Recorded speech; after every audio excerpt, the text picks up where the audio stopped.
केंद्रीय राज्यमंत्री मुरलीधर मोहोळ यांनी रात्री वर्षावर मुख्यमंत्री फडणवीसांची भेट घेतलेली आहे। पुण्यातील जैन बोर्डिंगच्या जमीन गैरव्यवहारांच्या आरोपांनंतर ही भेट महत्त्वाची मानली जाते।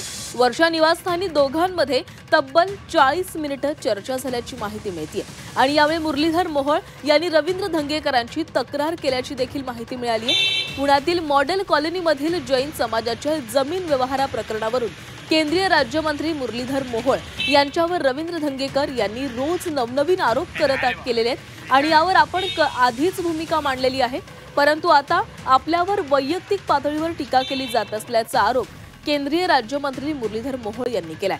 दरम्यान मुख्यमंत्री फडणवीसांची भेट घेतल्यानंतर आता रवींद्र धंगेकर आरोपांची राळ थांबवणार का याकडे लक्ष असणार आहे। रवींद्र धंगेकर यांनी मुरलीधर मोहोळ यांच्यावर अनेक गंभीर आरोप केलेले आहेत आणि याच संदर्भात मोहोळ यांनी फडणवीसांची भेट घेतली आणि ही भेट तब्बल 40 मिनिटे झाली आणि या भेटी दरम्यान त्यांनी धंगेकरांची तक्रार केल्याची देखील माहिती मिळते।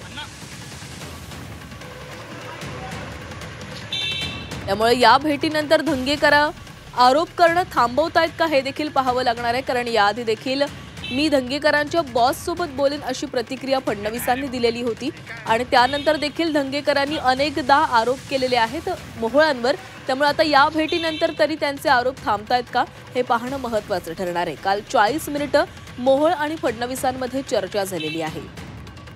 तर वर्षा निवासस्थानी हे दोघांमध्ये चर्चा झालेली आहे। काल रवींद्र धंगेकर यांनी पुन्हा एकदा मोहोळ यांच्यावर गंभीर आरोप केलेले होते।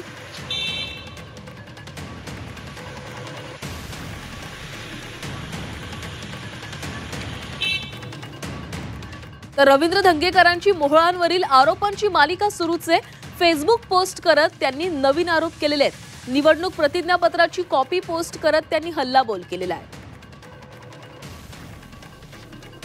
रवींद्र धंगेकर यांनी पुन्हा एकदा मुरलीधर मोहोळ यांच्यावर आरोप केलेले आहेत। त्यांनी त्यांच्या प्रतिज्ञापत्राची एक कॉपी जी आहे ती फेसबुकवर पोस्ट केलेली आहे आणि तीच धरून त्यांनी काही आरोप केलेले आहेत। अतिशय सुसंस्कृत व सरळ मार्गी